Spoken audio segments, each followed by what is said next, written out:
प्रथम प्रधानमंत्री आजाद भारत देश के प्रथम प्रधानमंत्री पंडित जवाहरलाल नेहरू जी के द्वारा लिखा गया है कि अर्थ ग्रहण संबंधी प्रश्न और उत्तरों पर आज हम चर्चा करेंगे। पुस्तक खोलिए, फर्स्ट पैराग्राफ है। अक्सर जब मैं एक जलसे से दूसरे जलसे में जाता होता से आरंभ होकर बल्कि सभी के फायदे के लिए हो सकता था। पेज नंबर 114 पर है, पर आधारित पहला प्रश्न है, भारत शब्द के बारे में लेखक क्या बताते हैं? भारत शब्द के बारे में लेखक बताते हैं कि यह शब्द मूलतः संस्कृत का है और यह इस जाति के परंपरागत संस्थापक के नाम से निकला हुआ शब्द है, जिसके नाम पर हमारे देश का नाम भारत पड़ा। दूसरा प्रश्न है, लेखक ने शहरी लोगों को ज्यादा सियाना क्यों कहा है? लेखक ने शहरी लोगों को ज्यादा सियाना अर्थात समझदार इसलिए बताया है क्योंकि शहरी लोगों की रुचि कुछ अलग प्रकार की होती है और दूसरों की बातों में वो बहुत अधिक रुचि नहीं दिखाते हैं। तीसरा प्रश्न है, लेखक को किसानों को हिंदुस्तान की एकता बताना क्यों आवश्यक लगता था? लेखक को हिंदुस्तान की एकता किसानों को बताना इसलिए आवश्यक लगता था क्योंकि गांव के लोग हिंदुस्तान का अर्थ ठीक प्रकार से नहीं समझ पाते थे। लेखक उन्हें बताते थे कि सारा देश एक है, भले ही वो अलग अलग हिस्सों में बटा हुआ है पर पूरा भारत एक है। सारे देश के किसानों की समस्याएं लगभग एक जैसी हैं। सभी लोग स्वराज्य के लिए संघर्ष कर रहे हैं। लास्ट क्वेश्चन है, बड़े देश की चर्चा से क्या तात्पर्य है? बड़े देश की चर्चा से आशय है पूरे भारत देश की आजादी की बातें करना, जिसमें हर भारतवासी का लाभ हो सके, उसे फायदा मिल सके। नेक्स्ट पैराग्राफ पेज नंबर 115 पर है। मैं उन्हें सोवियत यूनियन में होने वाली अचरज भरी तब्दीलियों का हाल बताता, यानी बदलावों का हाल बताता। यहां से शुरू होता है ये पैराग्राफ और उसकी वजह से दूसरे मुल्कों यानी देशों के बारे में मेरे हवाले उनकी समझ में आ जाते थे। ये जो चर्चा करते थे, जो उदाहरण देते, वो उनकी समझ में आ जाते थे। इस पैराग्राफ पर आधारित पहला प्रश्न है, लेखक किन किन देशों की चर्चा करता था और इसके पीछे उनका क्या उद्देश्य होता था? लेखक किसानों को सोवियत यूनियन में होने वाले आश्चर्यजनक अनोखे बदलावों अर्थात परिवर्तनों के विषय में बताते तथा अमेरिका की तरक्की उन्नति के बारे में बताते थे और इसके पीछे उनका उद्देश्य होता था स्वतंत्रता के उपरांत देश का भरपूर विकास करना। यानी जैसी उन्नति और बदलाव उन देशों में आ रहे हैं, ठीक वैसा ही जब हम लोग आजाद हो जाएंगे हमारे देश में भी ऐसे ही उन्नति हमारा देश भी करेगा, अर्थात हमारे देश का भी ऐसे ही विकास हो पाएगा। सेकंड क्वेश्चन है, लेखक के लिए कौन सा काम मुश्किल लगता था जो आसान हो गया था? लेखक को ग्रामीणों को देश विदेश की व्यापक जानकारी देना बड़ा मुश्किल लगता था क्योंकि उनकी समझ का दायरा चाचा जी के अनुसार, नेहरू जी के अनुसार सीमित था।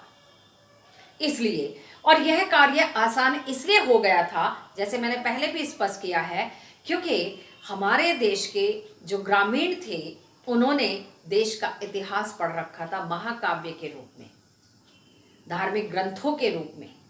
कुछ ने किस्से कहानियां सुन रखे थे, ऐतिहासिक किस्से कहानियां, कुछ ने भ्रमण किया हुआ था, चार धाम की यात्रा, तो इस तरीके से उन्हें समझाना ये आसान हो गया था। नेक्स्ट क्वेश्चन है, हमारे देश के बड़े बड़े तीर्थों की क्या विशेषताएं हैं? हमारे देश के बड़े बड़े तीर्थों की विशेषताएं हैं कि वे देश के चारों कोनों पर स्थित हैं। चारों कोनों पर स्थित होने के कारण से लोग उन्हें धाम कहते हैं और एक तरह से देश को वो कवर भी, चारों तरफ से सुरक्षा भी देते हैं। सभी लोग वहां यात्रा पर जाते हैं। नेक्स्ट क्वेश्चन आता है, विदेशों के बारे में श्रोता लेखक की बातें किस प्रकार समझ लेते थे? विदेशों के बारे में उन्हें सुनने वाले अर्थात श्रोता लेखक की बातों को इस प्रकार समझते थे।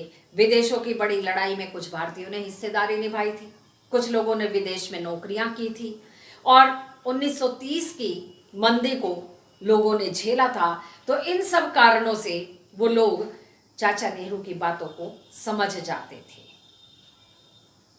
नेक्स्ट पैराग्राफ है, कभी ऐसा भी होता कि जब मैं किसी जलसे में पहुंचता से आरंभ होकर, ये पेज नंबर 115 पर ही है और अंत यहां तक कि वे ऊब कर मुझसे कहने लगते कि मैं ही बताऊं। जब बार बार क्वेश्चन पूछते थे चाचा नेहरू पर आधारित पहला प्रश्न है, नेहरू जी का स्वागत कैसे और क्यों होता था। नेहरू जी का स्वागत, वो जब भी किसी सभा में जलसे में पहुंचते तो भारत माता की जय का नारा लगाकर उनका स्वागत किया जाता था। लोग उन्हें स्वतंत्रता सेनानी मानते थे, इसलिए भारत माता की जय के नारे के साथ उनका स्वागत किया जाता था। दूसरा प्रश्न है, लेखक ग्रामीणों से क्या प्रश्न पूछते थे और उसका क्या प्रभाव होता था।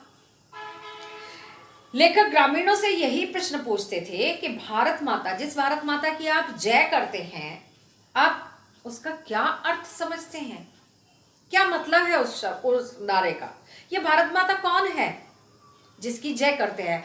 यदि कोई जवाब दे देता तो लेखक फिर से नया प्रश्न पूछते और कई बार वो जवाब नहीं दे पाते थे, एक दूसरे की तरफ देखने लगते थे और कई बार वो लेखक की तरफ देखने लग जाते थे और इस आशा से कि वही उस प्रश्न का जवाब स्वयं दे दे उन्हें। लोग लेखक से क्यों ऊबने लगते थे। लेखक किसानों से भारत माता का अर्थ पूछते, जवाब न मिलने पर फिर अलग अलग तरह से कई प्रश्न पूछते, एक का जवाब मिल गया फिर अलग तरह से प्रश्न पूछते। यदि उन्होंने कहा कि भारत माता का अर्थ यहाँ की धरती से है तो तुम्हारे गांव की धरती है, तुम्हारे खेत की धरती है, सूबे की धरती है, जिले की धरती है, पूरे देश की धरती। जब बार बार एक के बाद एक प्रश्न पूछते तो वो लोग चाचा नेहरू के प्रश्नों से ऊब जाते थे। लास्ट क्वेश्चन, नेहरू जी के प्रश्न का जाट ने क्या जवाब दिया। नेहरू जी के प्रश्न का एक जाट ने उत्तर दिया कि भारत माता का मतलब केवल धरती से है। ये हम नहीं जानते कहाँ की धरती, हमारी धरती, हमारे देश की धरती से है। और अंतिम पैराग्राफ है, मैं इसकी कोशिश करता और बताता कि हिंदुस्तान वह सब कुछ है।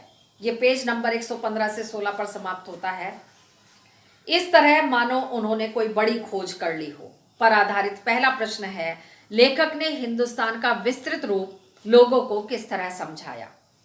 लेखक लोगों को बताते थे कि जितना कुछ वे सभी जानते हैं वह सब हिंदुस्तान है, लेकिन इसके अतिरिक्त हिंदुस्तान बहुत विस्तृत है जिसमें यहाँ की नदियाँ, पहाड़, झरने, जंगल, खेत सभी कुछ आ जाता है। देश की नदियाँ, पहाड़, खेत, हिंदुस्तान तथा यहाँ के भारतवासी भी आ जाते हैं क्योंकि सारे देश में फैले हुए हैं भारतवासी। दूसरा प्रश्न है, किसानों की आंखों में चमक आने का क्या कारण था। जब लेखक किसानों को यह बताते कि वो भी भारत माता के अंश हैं, उन्हीं के कारण ये भारत माता है, तो उनकी आंखों में एक चमक आ जाती थी। तीसरा प्रश्न है, ये सभी हमें अजीज हैं यानी प्रिय हैं। आपको अपने देश में क्या क्या प्रिय लगता है। जिस प्रकार लेखक को हिंदुस्तान से अपार स्नेह था, उसी प्रकार हमें भी अपने देश से, देश की जमीन से, देश के खेतों से, नदियों से, पहाड़ों से, झरनों से, सभी से अपार स्नेह है और यथासंभव हम इनकी सुरक्षा का प्रयास करते हैं। नेहरू, लास्ट क्वेश्चन है, नेहरू जी के अनुसार भारत माता कौन है। नेहरू जी के अनुसार भारत माता हमारे देश के ही करोड़ों करोड़ भारतवासी हैं। इनमें से प्रत्येक भारतवासी भारत माता का अंश होने के कारण हम सब भारत माता हैं। और अंतिम विषय है अतिरिक्त प्रश्न उत्तर।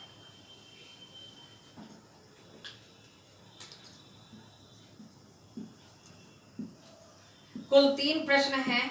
पहले में पाठ का प्रतिपाद्य है, शुरू में मैंने आपको स्पष्ट किया था, एक बार पुनः बता देती हूं।